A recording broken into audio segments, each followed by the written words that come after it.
Welcome to All Home Care Matters, the show where we discuss all things home care, with discussions on important age-related matters and topics.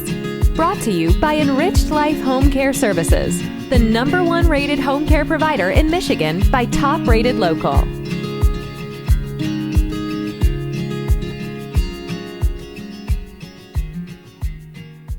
Hello, and welcome back to All Home Care Matters. If this is your first time visiting us here at the show, we want to say thank you for taking time out to be with us today. We appreciate how valuable everyone's time is, and that's why we try and make each episode here at All Home Care Matters something that will hopefully matter to you.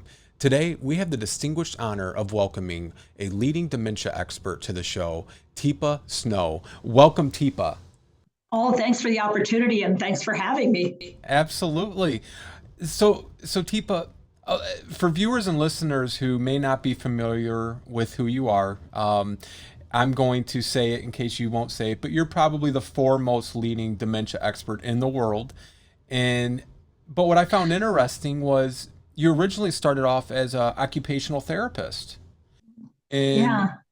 So how did that? I was a granddaughter, and during all of it, I was also a friend to somebody who had developmental disabilities and had head trauma. And so I come at it from two directions, like personal experience of being in situations with people where you want something to happen, but you're having a really hard time getting it to happen. And then finding moments of success and pleasure and joy with each other, and then making mistakes and learning from those mistakes. And so that's how I first came into the world of caring for someone, and then got more skilled in the world of dementia. Well, and that kind of was going to segue to my question. How do you go from being an occupational therapist, 40 years of clinical academic experience, to being one of the foremost worldwide leaders in dementia education? Yeah, I'm not sure how that happened exactly, except these things happen. I think what occupational therapy, my training, did for me is it fulfilled a part of me where I'm a curious person, and I want to try to figure things out to be helpful, not just to figure them out to know them, but to figure them out to change how things are done so that it can be a better experience for everybody. And I truly do believe that how we live our life matters. Right. And how we engage with one another makes a huge difference in how life goes. And so when I can figure out some of the components, like, let's say, you've always been somebody who loved to be outside. Well, then you going to the door and testing the door, rather than me say, come away from the door, we don't want to go outside. I've got to create a safe space for you to go outside. That doesn't even make any sense to keep trying to keep you inside. But if you're someone who classically doesn't go out that much, and you're suddenly coming to the door, it's like, did they ever have like family who came to visit, or did they have kids why are they going to the door? Because it's a different reason. And so I'm just a really inherently curious person that wants to try to put the puzzle pieces together to see if we can come up with something that helps somebody live well. Sure. I would say I've also had lots of amazing challenges or opportunities, depending on how you look at them. When I was teaching at the University of North Carolina School of Medicine, and we were doing teaching nursing home, and we were introducing students to that. When I was working on a community alternative program where you didn't have to go into a nursing home if you wanted to stay at home. If you qualified, we could get you a support program in place. And so it was part of that. At Duke School of Nursing, working in long-term care, working in hospice. So all those sort of informed me about how to make a difference in places and spaces, and how to learn more about this thing we call dementia. Okay. And so you developed, I believe it was 2006, you created the PAC, Positive Approach to Care, which is now amazingly is collaborating with over 30 countries worldwide, Teepa. You started with this seed and it's turned into a oak tree. Yeah. Yeah. I mean, a bamboo tree, and it's like a forest. Wow, a forest.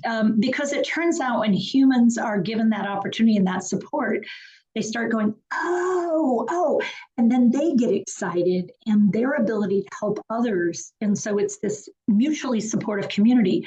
And it's sometimes I can, sometimes I can't. What can you bring to the table? So when I'm not in a good place, maybe you could offer something up. And this recognition that if we don't mutually support one another, we're missing an opportunity to grow ourselves, but also to, when we need it, have somebody to lean on. Sure. Because, dementia doesn't make people less, it makes them different. Right. Exactly. And, we professionally, we help families. We're located in Michigan, and we service the southeastern part of our state. And so many families, when they first get that diagnosis or they hear the words dementia, it's one of those things, you don't know what you don't know. And, and we're going to touch on your GYMS program that you created, because that's how I first learned of you years ago. And that was such a brilliant, but yet very simplistic way of helping these families understand what their loved ones are going through. Would you mind sharing with the viewers and listeners about the GYM program? So when I came into this, the only model that was out there was a model of progressive loss. And so you were in early dementia, you were in middle dementia, you were in late dementia, and you were severely and profoundly affected, or you were moderately affected, or you were minor or minimally affected. But it all talked about what you couldn't do. And I'm a person who wants to use what you still can do and wants you to use what you still can do. So I was trying to come up with something that if I give you the right support and I give you the right care, you can really shine. You can show me everything you got. And so for me, the idea of, well, that would be what a gem is. A gem's in the setting, and with the right care in the right setting, they shine. And so I started looking at people's capacity and abilities, and not just for dementia, but among us. Like when I'm at my very best and I'm really creative and I'm in the flow, I'm like a sapphire. I'm true. My mind is true blue. I'm like ocean and sky and supportive of other people. And I can be really flexible, and I can be incredibly helpful in so many ways because, I'm fine. I can get you something to drink. I could have you get me something to drink, because in that moment, I see things in so many different perspectives. But then when I'm a little stressed, I can get a little rigid, a little inflexible. I'm still clear and I'm still sharp, but I like what I like when I like it, and I like it my way, and I don't like change, and I don't understand why you need to do it that way. This is the way we do it. And so that's kind of a diamond moment. So I can be really rigid and inflexible. I can be absolutely lovely, but it's really hard for me to get things in, and it cuts you as you're doing it. So it's where, I might say, well, I don't understand why I can't drive. And your mistake will be to try to explain it to me. And I'll say, yes, but it doesn't make any sense. I'm a good driver. And it's like, not anymore, you're not. What do you mean not any? And this is where we can get into arguments if I'm not recognizing she's really asking to be seen as competent. You know what, Mom? You're absolutely right. You are a great driver. But right now, the doctor is really asking that you don't drive until he does some adjusting and we figure some things out. That's really hard to hear. Right. Yes. I don't like him. I hear you. You're not real happy with him. And it's learning that way of appreciating a diamond, because diamonds are great as long as they can do it their way. Right. And then we have emerald. And emerald is that place where I'm not clear and sharp anymore. I'm getting sort of vague and I'm flawed. All true emeralds are flawed. Man-made, they can be perfect. God-made, they're flawed. So when you have a flawed emerald, the emerald may or may not know they're flawed, but they're on the go. But what happens is they get caught in loops. And so I need to go to work. I've worked in 25 years. I've been retired. I need to pick the kids up. What are you talking about? Well, they're at school. Mom, I'm your kid. What do you mean you're at school? So I'm making mistakes, but I may not know it. I may have trouble finding the things you say when you say them. You know what I'm talking about, the things that you say. What are those things called? One after the other, you put them in a line and you get the message out. What's that called when you have those things? Can't think of it. So I'm having word finding problems. I can't find the word, and I won't let it go. I keep trying to figure it out, and I can't. That's weird. I can't figure out why. And the whatchamacallit, the thing. So I'm getting sort of vague, and I get caught. Sometimes I might not do things at all, like I'm not taking a shower regularly, or I'm not changing my clothes. I'm eating all the time, or I'm not eating. But it's surprising to people because on the surface, if you just meet me for a short time, it can look okay. But then when you spend time, is when it's like, she did, but that's not what happened. Right. And then we move into the time when people are very sensory driven. And so this is an amber state. So let's say even for you or I, at the end of a long, hard day, if somebody says, oh, let's go eat at this really noisy cafe where they yell and there's lots of music in the background, what's your thought right now? No, thank you. No, thanks. That's too much. And so when someone's in an amber state, they're really driven by sensory. I either love it and I want more of it and I don't have any safety awareness, or I hate it and I'm not doing it, and no, no, no. And so this is often, amber is, it's one of the gems that's caught in a moment of time. And so this person is caught in that time. And if I want it, I can't see why I can't have it. I can be very needy for something. And so I'm touching everything, putting things in my mouth. I'm getting into things. I'm tearing things apart because I like to do stuff. Or I don't want anybody touching me. I don't want anybody doing anything. Even though my body needs care, I don't get it and I don't want it. So it can be really challenging. And then this next part of life is when I'm in a ruby state. And ruby state is when we're in that, I just want to rake the yard. I don't want to talk to anybody. I don't want to do anything. I just want to rake the yard. I'm going to rake it and rake it and rake it. I want to go off and walk. I want to walk, or I just want to sit and rock. I don't want to be messed with. Or I can sing, but I don't want to talk to anybody. I just want to sing, or I want to listen to music. So I'm very strong, but I don't have a lot of skill. So this is where I can make big mistakes and not realize I've made a mistake. So for you or I, it could be when we're really tired and we're trying to put the milk away and we think we have it where it should be, and then it falls and bursts open, and then we're just like, some people are going to swear and some people are going to cry, and some of us are just going to stand there and look at it and go, I don't know what to do. Right. In that moment. Because you're really tired and I just like, but you don't even know what's wrong, that kind of thing. And then the final gem state is in a pearl state. And that's when you're sort of trapped inside the shell of your body.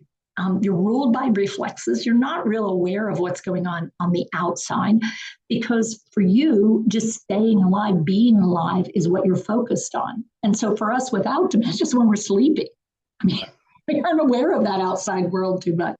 And if somebody touches us, suddenly, oh, geez.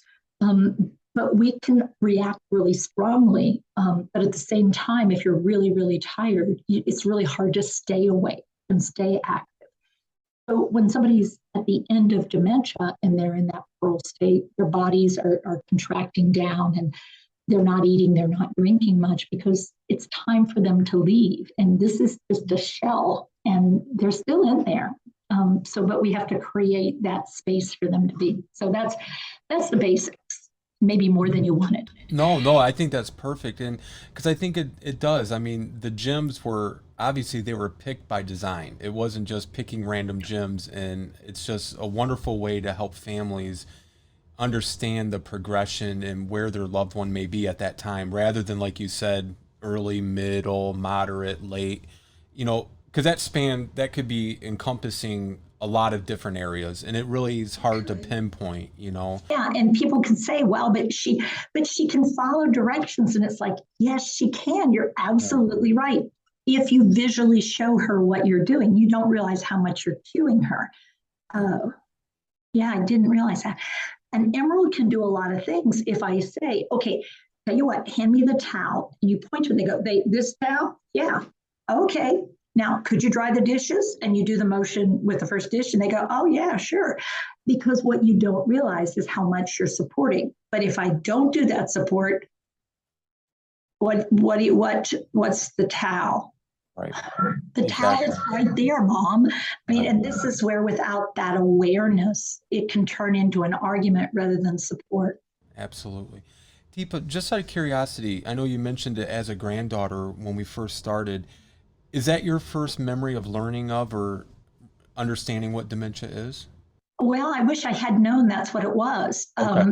back when my grandfather first moved in with us, we just thought he'd gotten eccentric and weird, because he actually at moments thought my grandma was still alive. He would forget that she was dead, and he had to come live with us because he was breaking into other people's apartments because he thought that he was the superintendent and was going in to fix things. And we didn't realize how bad it had gotten because they lived in Cleveland and we lived in Pittsburgh at the time.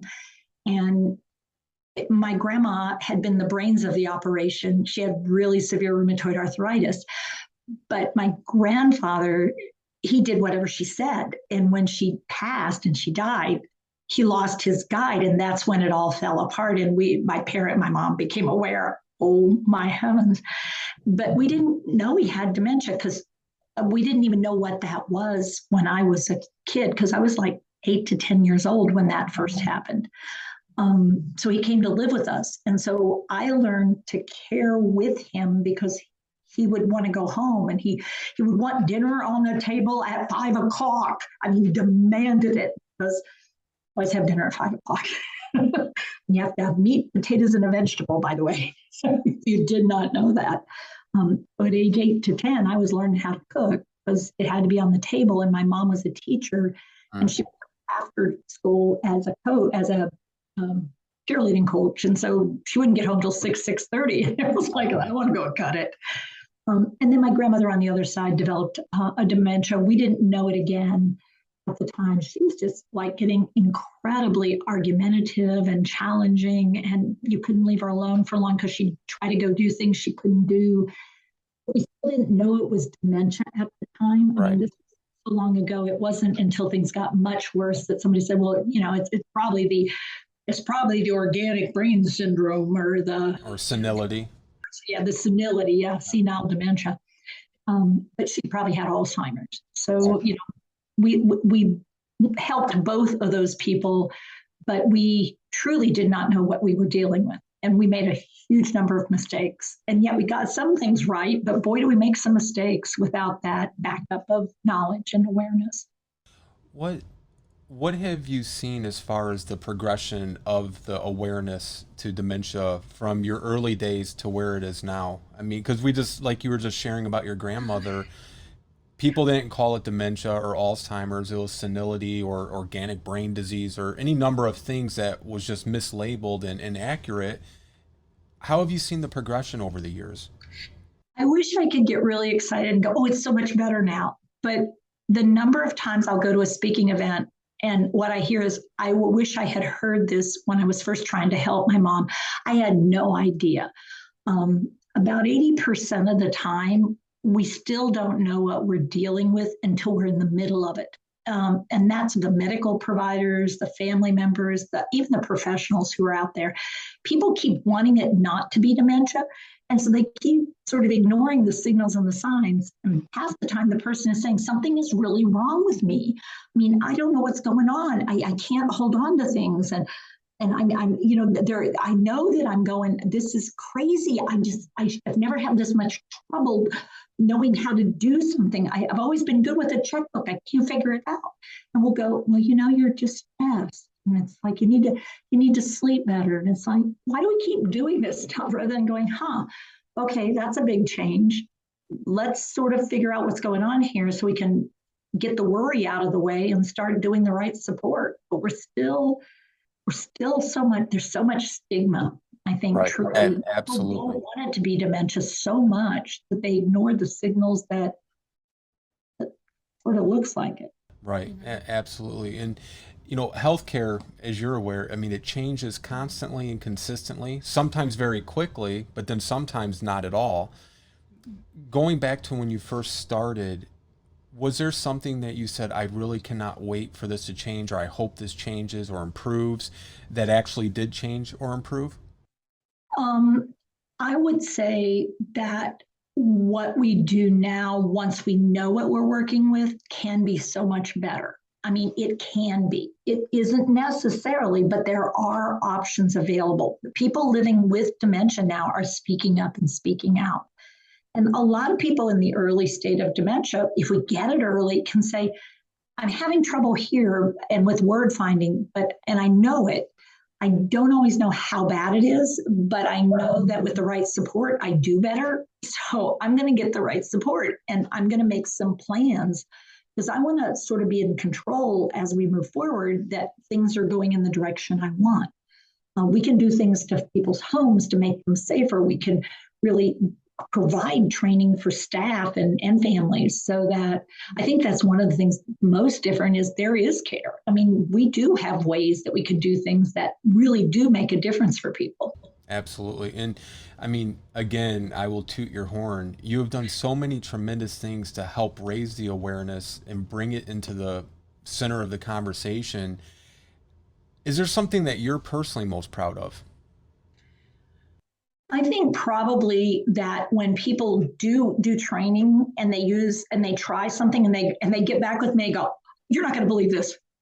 You know that hand under hand thing, it worked. And it's like, so for me, it's like, it did. Tell me about that. Yeah. Because their personal discovery of it does work is like, that's like, oh, ice cream. That's just like the best treat because it means they tried something that we offered. And that offer was successful because it changed their life, but it also changed the life of the person they're trying to support and help.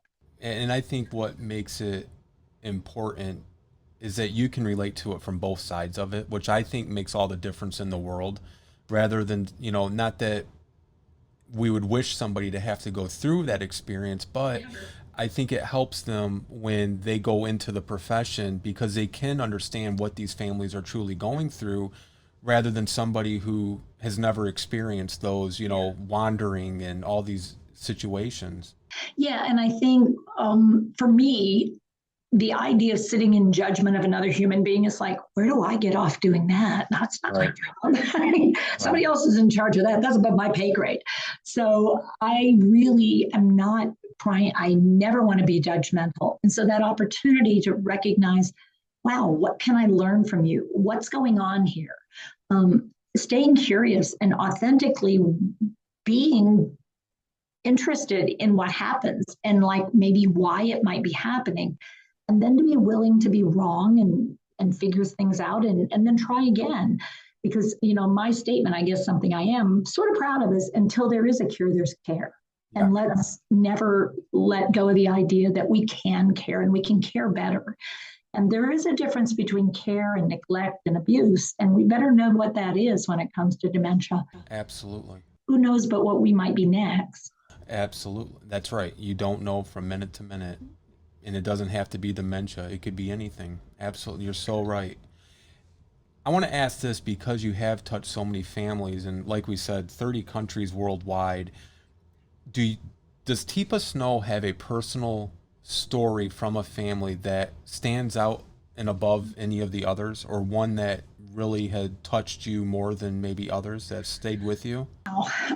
There are so many of those stories, but there is one when you said 30 countries that struck me. A woman in Malaysia was sort of at wit's end, and she found our videos online and started watching them. And it changed the entire course of how she cares and cared for her mom at that point. She turned the corner and then she brought her whole family on board. And she is making a difference in the country. So that's pretty profound to sort of realize, because she thought her mom was like, she's gone. My mom's gone. And it's like what she found out is her mom was still there. And she could come and find her, except you have to slow way down and you have to take it and show her things. And then she comes to life and says, oh, well, that's a story about when you were little. And you having people's jaws drop when they finally make a real connection with someone and finding, look, she's still there. And she can only do it for a short window of time, but celebrating that window rather than, well, why can't she do it the rest of the time? She can do it. Well, because that was your gift. Right. Celebrate the small victories. 24/7, guys. You'd be broke all the time. So Teepa, when a family's sitting in that doctor's office and they get that first diagnosis that dad, husband, wife, whoever the loved one is, has dementia, that's life changing. We all know that. What sometimes is difficult though, because they don't necessarily get the information or the resources when they get the diagnosis, what would your recommendation be to a family after they get that diagnosis? What's some of the first things that they should do? Check in with each other, and say, wow, that was not what we were hoping for. How are you doing here, here, or here? Because I want to check in with the rest of my team to find out how everybody's doing. And so whoever has the ability to do that, check in, because we won't know if we don't start being curious. If the person living with dementia goes, well, I'm fine. I mean, he said I was okay. Then the rest of us need to recognize, wow, she really doesn't have any awareness of the impact of this. And generally that happens when people are further in the dementia. Right. And it's been a while trying to get the evaluation done because they didn't want it done or whatever. And so it's really important for us to recognize she has no awareness. Okay, team, we're going to have to figure this out, because we're not going to make her understand she has dementia. That's not our role. But it's like, wow, now we got to create a different safety net. Whoa, how are you doing, sis? How are you doing, husband? How is it going? So that we get a sense of, because when one person gets dementia, everyone around them is going to be impacted. That's right. I need to know whether somebody's anxious or depressed or immobilized or angry, or because whoever's taking point in that moment, and I hope somebody is, we got to bring the team together and figure out who needs what kind of support, because that news could really be devastating to certain members. And if we don't support them well, they start opposing what we're doing, because it's like, I don't think it is dementia. I think we need to go get a third or fifth opinion, or I don't, she's fine. I don't think we need to bring anybody in. She doesn't want them. And it's like, now let's go back over there, because Right. she doesn't want them is that she doesn't think she needs them. So how can we structure it so she's going to be okay with somebody in the house, that it's doing some good for someone? What could we use to help her be okay with someone being around? Well, and I know professionally, some of the most challenging situations that I experience are when you have a sibling long distance and the other sibling is local, and the sister calls the brother and says, mom has been diagnosed with dementia, or it's getting worse, or and then and like you said, the superficial conversation is one of the most dangerous things about dementia. The brother will call and, I just talked to mom, she said she's doing great. Except you're stealing her money. Even better. Yeah. And I'm not stealing her money. I'm right. trying to manage the checkbook. That's not what she says. So how do you recommend, I don't want to say convincing, because that's almost sounds too forceful, but how do you get a sibling or a relative long distance to look past that 5 minute superficial phone call where mom says everything's great and it's sunny out, to understanding mom really has issues? Yeah, two options. One is to get a third party, because we have our own dynamics in families, and so really not being the one who's trying to convince the spouse or the brother, or the sister, or whoever it is, the aunt, whoever it might be. Don't be the one in the middle, because then it becomes an argument rather than, wow, it sounds like, so you're thinking everything's okay. Time to call in reinforcements. Time to call somebody who has some expertise working with people who think they know what's going on long distance. And the second one is, with permission, do some videoing. Because video content can be incredibly helpful to a family member. Or, buy an air ticket and say, here, come on and spend a little time. I'll take a vacation. You can come and spend a little time with mom, see what you think after you've been here for a bit. But it can't just be a real quick 1 or 2 day visit, because that's called the honeymoon. Right. Yes. It's a little tricky. Everybody says, well, Teepa, you make it complicated. And it's like, I wish it weren't, but here's a reality. Dementia is complicated. Absolutely. Your brain is a complicated thing, and relationships are even more so. Absolutely. And I know as you were talking, and we were discussing the worldwide impact that you've been having, in these other countries. I'd recently spoke to the head of the Wicking Institute in Australia. Are you familiar with it? Yeah. And they're doing remarkable work. And what they're going through is trying to educate businesses as well. Because a couple years ago, there was a gentleman who wandered into the Sydney Mall, and just a store clerk kind of shooed him out because she thought maybe he was, I use this very loosely, the crazy and something wrong, and then it was 2 days later they found this gentleman in the stairwell and he had passed away. And so helping these other countries raise that awareness so they have a better understanding, because we're fortunate here in the United States. There's a ways to go, but a lot of other countries, they're still at the mindset like we're talking about with your grandma. There's senility or there's a brain disorder. They don't have that awareness. In some countries, people actually believe Possessed. They're demon possessed. Yes. They're possessed of demons, or they're just nutso. And using terms like that, which also speaks to the awareness of mental health issues. But Absolutely. there's nothing you can do with them. They just get like that, and it's like nobody just gets like that. And so that reality of wow. If you take no ownership of having a role in how someone else lives, it's like we don't live that isolated. Right. So that clerk made an error, and it's like it was a horrible, horrible error. But that we need to change that, because people living with dementia are reaching out sometimes, and because they don't know what's wrong, they don't realize that they come across as someone who doesn't make sense. They think they're trying anyway. And so being responsive to that and recognizing, even if I don't know a lot, I know that this person should get connected with someone who's more skillful than I am. Right. And so I'm going to see if I can make that connection happen, because I don't know what to do, but I do know there are people who do. And rather than just shoo someone away, support someone into a relationship, say, you know what, let me get you a drink of water and let's see if we can't find somebody who can help you out. Right. And that includes training people like law enforcement and folks who we would think hopefully understand dementia, but there's a lot of missing pieces still out there. There are. And what is sad and tragic is that those that, like you said, should have a better understanding, they're not being given the resources to have a better understanding. And it's through the tremendous work that you're doing that hopefully that is changing, We're working really hard with a lot of different groups, because indeed, we don't want to see that again. Oh dear, to see an older woman, down being held to the ground because she walked out of a store with toothpaste in her pocket. Right.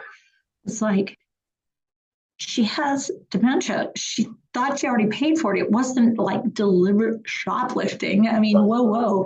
And even if it was, really, somebody who's 82, you're going to take them down for that? Let's pause and let's think of the value of a relationship and say, hey, so I'm going to ask you for a big favor. Now, as soon as I say that, what's your first thought? I'm going to ask you for a big favor. Yeah. How can I help? I'm looking to see whether you have any Kleenex or anything in your purse that I could use. I really need to blow my nose. Do you have anything in your pockets or anything? And what am I trying to get you to do? Look in your pockets and see if you have anything in there. But that way of doing it doesn't feel confrontational. It doesn't feel like I think you've done something wrong. I'm not about to, because I don't know what somebody's situation is. And if there is a possibility of someone having some brain differences, why stir the pot into distress, anxiety, and anger before, we don't need to go that direction. And it's like, I can get people to cooperate pretty well with just some basic interaction skills and say, I see you have some toothpaste. Now, is that stuff you've had for a while, or I see it's still in the box? Huh. Oh, you know what? They were saying they thought that you didn't have a receipt for that. Would you do me a big favor? Let's look and see if you see a receipt. If not, we may have to see about paying for that or getting it paid for. And you know what? I may not make much, but 82 cents for 99 cents for a tube of toothpaste, it ain't worth it. Right. Yes, exactly. It's so true. It's just the approach. It's the approach. So, a couple last questions for you, Teepa. And again, thank you so much for your time today. I really appreciate it. And I know this will really benefit our viewers and listeners. So, you mentioned, reaching out to family when you first get that diagnosis. And for the families that might be in the earlier stages of dementia and caring for a loved one, what are some of the things that they should be aware of, and how can they best prepare themselves and their loved ones for what's to come? Number one is you want to look around you and say, who could be on your team if you need support? Thinking that you're going to do this solo or on your own, or you don't need anybody else. I've got this. We'll keep the secret. It's like, ooh, bad idea. We also will look in the mirror at ourselves and say, what's our wellness state? How are we physically? How are we emotionally? How are we spiritually? How are we doing with sleep and stress? What other responsibilities do you have? Because we don't want your life to stop when dementia enters it. So taking a look early on and going, okay, as dementia progresses, it's going to require more and more and more. What are my skills and where am I not really very good at it? And I'm really not wanting to get really good at it. So I'm going to look for a partner who's good at that, because that's really, I'm good at organizing finances. I am not really great at being with someone who keeps asking me the same questions over and over again. All right, then. It's important to know that, because why put yourself in a situation that's going to totally stress you out and make you miserable? Instead of going, okay, I'm good at this, I'm not good at that, we're going to need somebody to take the slot. And start thinking that early on, rather than, I can handle this, I'll just have to suck it up and do what I can. And it's like, you're not a vacuum cleaner. Vacuum cleaners need emptied regularly, or you just with a bunch of junk. And sort of recognizing that you'll stress yourself out and the person will still need care and support. And so really looking beyond yourself from the very beginning and going, how is this going to impact all of us? And what can we do to build a strong family community, or look beyond the family if we don't have one?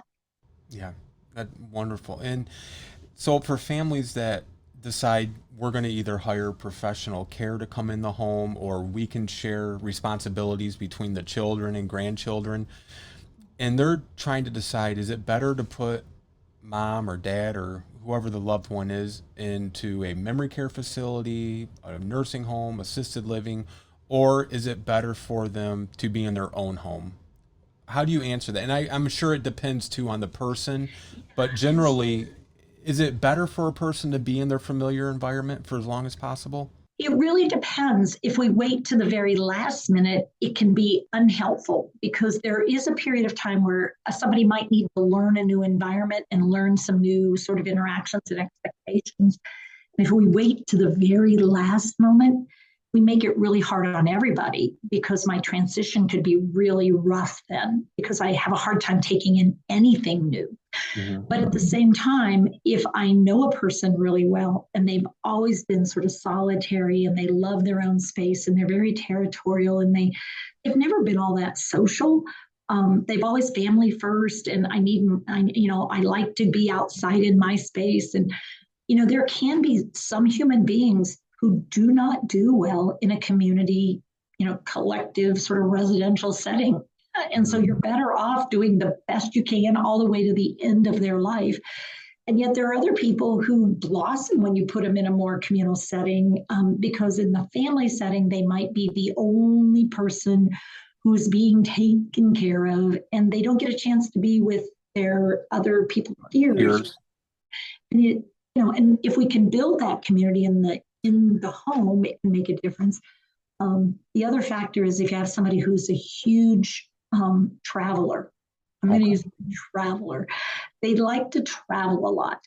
Unless you have a really safe environment for traveling, it can get really risky and dangerous to have somebody out and about if you can't control some of that. And locking the door isn't really the answer that's going to be the right answer, because there are windows, there are fires, there are so many, and people can do really risky and dangerous things. Door-to-door salespeople. Or salespeople, or letting people in the house that aren't safe and doing things. But at the same time, facilities aren't like safety nets for all people either. So I would recommend really getting some support and really talking it through and thinking it through, and be willing to go, okay, we're going to try option A, but then we have option B in our back pocket. Because as it plays out, things can happen that are unexpected. And so having that sort of idea in the back of your head, it's not where I get care, but the care I get that matters. Absolutely. It's the care. And I know with a positive approach to care, you offer training for lay people, professional people. You have virtual training, on-site training. So I really encourage, our viewers and listeners who may not be familiar with Teepa Snow to get familiar with you, because, you are, like I said, I consider the founding pillars of dementia education and awareness in our country, and probably worldwide, Teepa, I would imagine, because I cannot think of a single person who has had more of a positive impact on the world of dementia than you have. And it's been a true honor for myself to have you as our guest here. And we will have links to all of your information on our website. And again, just want to say thank you so much for taking the time to speak with us today. Thanks for the opportunity, Lance, and thanks for what you all do, because it takes every single one of us, and it's going to take more than that as the numbers grow. So thanks for doing this. You're welcome. And we'll look forward to talking to you again in the future. For sure. All right. Thank you, Teepa. You're welcome. Thank you for joining us today here at All Home Care Matters. All Home Care Matters is here to help families as they navigate these long-term care issues. We invite you to visit us at allhomecarematters.com, where there's a private, secure, fillable form where you can give us feedback, show ideas, or if you have questions. Every form is read and responded to. And remember, you can listen to the show on any of your favorite podcast streaming platforms, or watch the show on our official YouTube channel.